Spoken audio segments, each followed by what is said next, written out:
दोस्तों, प्रॉफिट और गेन होने में तो ये दोनों वर्ड्स जो हैं सेम मीनिंग के होते हैं, साइनोनिम हैं।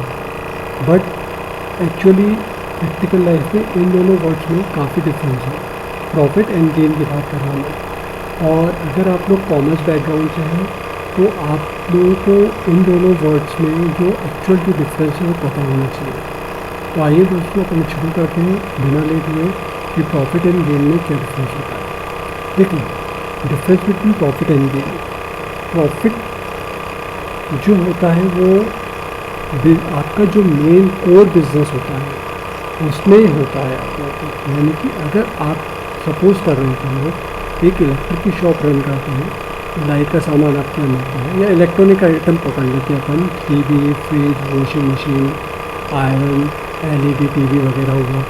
तो यहाँ पर आपका मेन कोर बिजनेस जो है वो टीवी, फ्रिज वगैरह बेचने का है। अभी यहाँ पर आप कोई भी प्रोडक्ट 100 रुपये का खरीद के लाए और आपने उसको 150 रुपये में सेल आउट किया, तो क्या होगा कि 150 और 100 के बीच का जो डिफरेंस है ये प्रॉफिट है आपका।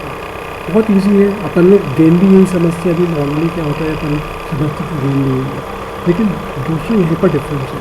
डिफरेंस क्या है कि जो मेन बिजनेस एक्टिविटी आपकी है, जो कोर बिजनेस आप लोग करते हैं, उस पर सेल और परचेज के बीच का जो डिफरेंस होता है वो प्रॉफिट कहलाता है। लेकिन आपकी कोर बिजनेस के अलावा आपको किसी तरह का कोई अर्निंग होती है more than the face value, book value of your product. Like अगर आप एक इलेक्ट्रॉनिक की शॉप रन कर रहे हैं तो आपने इलेक्ट्रॉनिक का आइटम आपके गोडाउन में हो सकता है, आपका खुद का खरीदा हुआ है, उसकी बात कर रहा हूँ, रेंटेड की बात नहीं कर रही है। ठीक है, आपकी शॉप है, आपकी खुद की खरीदी होगी, या सपोज करते हैं आपने कहीं पर इन्वेस्टमेंट करा हुआ है।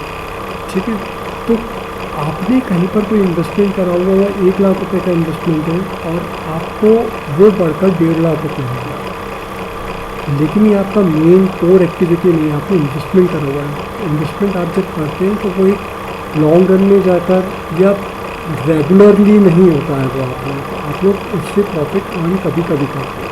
तो यहाँ पर मैंने प्रॉफिट वर्ड जो बोला ना, अभी आपको यहाँ पे प्रॉफिट वर्ड यूज़ ना करके गेन वर्ड यूज़ करना। क्यों?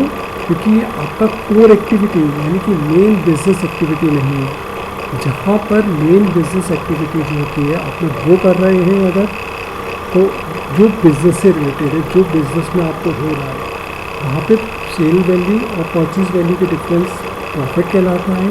और अदर देन बिजनेस एक्टिविटी या other than core activity, business core activity के अलावा जो भी आपको अर्निंग होगी वो गेन कहलाएगा। प्रॉफिट जो होता है वो रेकरिंग नेचर का होता है और रेगुलर होता है। जैसे आप इलेक्ट्रॉनिक आइटम का काम कर रहे हैं तो इलेक्ट्रॉनिक आइटम में ऑब्वियस सी बात है आप सेल और परचेज डेली करोगे, फ्रिक्वेंटली हो रही है, डेली हो रही है, एक दिन में 10-10 ट्रांजेक्शन आपको, 100 ट्रांजेक्शन होते हैं। तो यहाँ पर सेल और परचेज के बीच का जो डिफरेंस है वो प्रॉफिट कहलाएगा या रैकरिंग नेचर का होता है। लेकिन गेन जो होता है वो रैकरिंग नेचर का नहीं होता। आपको 2-4-6 महीने में, साल भर में एक बार हुआ। जैसे आपकी कोई बिल्डिंग है, आपने 10 करोड़ की खरीदी, 11-12 करोड़ में आपने उसको बेच दिया। अब ऐसा तो नहीं है कि आपने बिल्डिंग आज खरीदी, कल बेची थी, परसों खरीदी, फिर 900 बेच दी। आप 2-4 साल में या साल भर में एक आध कोई ऐसा ट्रांजेक्शन करते हैं। तो यहाँ पर जब आपको परचेज वैल्यू के ऊपर जंप मिलेगा, ऊपर की वैल्यू में जब आप बेचोगे तो जो डिफरेंस अमाउंट होगा वो गेन कहलाएगा। क्लियर है आप लोगों को? लेकिन अब सपोज करें कि आपका काम ही यही है कि आप आज कोई घर खरीदते हैं, कल बेच देते हैं, परसों फिर एक और घर खरीदा और उसके एक दिन अगले आपने फिर बेच दिया। तो ये अब आपका बिजनेस हो चुका है। क्योंकि ये बिजनेस हो गया तो ये कोर एक्टिविटी हो गई। तो यहाँ पर अब ये गेन ना कहलाए कि ये प्रॉफिट कहलाए। क्लियर है? आई थिंक आप लोगों को इस एग्जाम्पल से। इसके अलावा total revenue minus all related expenses over a period of time. अपन यहाँ पर मैं अभी तक जो आप लोगों को बोल रहा था परचेज और सेल के बीच का डिफरेंस। तो परचेज जब आप करते हैं तो उसके बाद आपको कुछ रनिंग एक्सपेंसेस भी ऐसे होते हैं जो बिजनेस को रन करने के लिए ज़रूरी होता है। तो all those expenses will be a part of your purchase. Directly नहीं है लेकिन बिजनेस रन करने के लिए ज़रूरी है। इसलिए अपन ये मानेंगे कि भाई उन एक्सपेंसेस को माइनस करने के बाद ही आपको नेट प्रॉफिट मालूम पड़ेगा आपको। इसी तरह जो गेन होता है, तो गेन में भी जैसे आपने बिल्डिंग खरीदी, तो बिल्डिंग खरीदने के बाद आपने क्या करा कि उसके ऊपर ब्रोकरेज दलाली भी दी आपने उसकी रजिस्ट्री भी करवाई, तो all that expenses will be a part of your purchase of building. So total value में आपका वो सब इंक्लूड हो जाएगा। उसके बाद आप जिस हायर वैल्यू पर बेचेंगे, तो वो higher value plus purchase value plus all expenses का जो डिफरेंस होगा वो गेन कहलाएगा। ठीक है। इसके बाद next earning from selling product providing services. यहाँ पे अभी अपन एग्जांपल सिर्फ और सिर्फ गुड्स का ले रहा है। कुछ लोग ऐसे होते हैं जो सर्विसेज प्रोवाइड कराते हैं, लाइक इलेक्ट्रॉनिक की दुकान आप लेके बैठे हैं तो आप लोगों को सर्विसेज भी प्रोवाइड करानी पड़ेगी कि भाई किसी का कोई सामान ख़राब हो गया तो आपको रिपेयर करके देना पड़ेगा। तो यहाँ पर वो रिपेयरिंग चार्जेस जो हैं वो आपका प्रॉफिट होगा। ठीक है। और गेन आपको पता ही है कि क्या होता है। Proceed from selling old machinery, देखिए एग्जाम्पल में क्लियर लिखा हुआ है, proceed from selling old machinery above it's book value के ऊपर अगर आप बेच रहे हैं, विनिंग अ लॉ सूट और एप्रिशिएशन इन्वेस्टमेंट आपने कोई करा था 1 लाख रुपये का, 1.5 लाख रुपये की वैल्यू है, आपने उसको बेचा तो जो डिफरेंस वैल्यू है वो गेन है।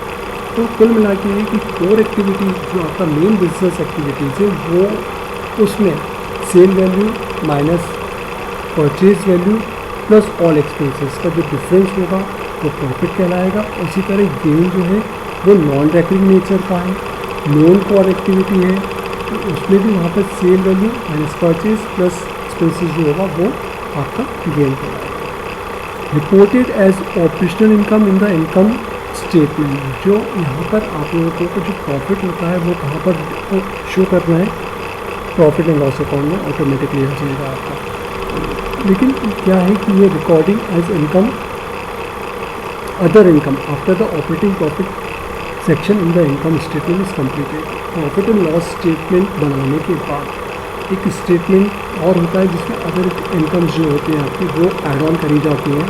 तो वहाँ पर वो जो अदर मतलब कुल मिला के ट्रेडिंग पेमेंट का पार्ट नहीं होता है गेन, ये अलग से शो करा जाता है। तो आई होप दोस्तों कि ये आप लोगों को जो डिफरेंस है प्रॉफिट एंड गेन में ये क्लियर हो चुका होगा।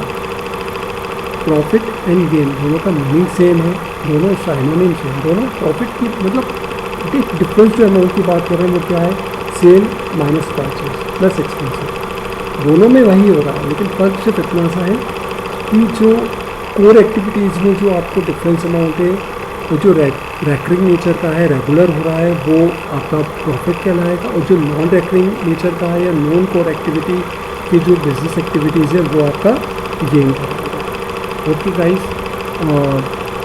आई होप आप लोगों को ये डिफरेंस समझ में आ गया होगा। मैं अपने नेक्स्ट वीडियो में आप लोगों को रेवेन्यू और इनकम इसमें भी एक डिफरेंस बताऊँगा, क्योंकि जनरली अपन लोग उनका भी मीनिंग सेम होता है, क्योंकि रेवेन्यू और इनकम सेम वर्ड होता है। तो मेरे नेक्स्ट वीडियो में मैं वो कवर करता हूँ। तब तक के लिए thank you, tata, bye bye.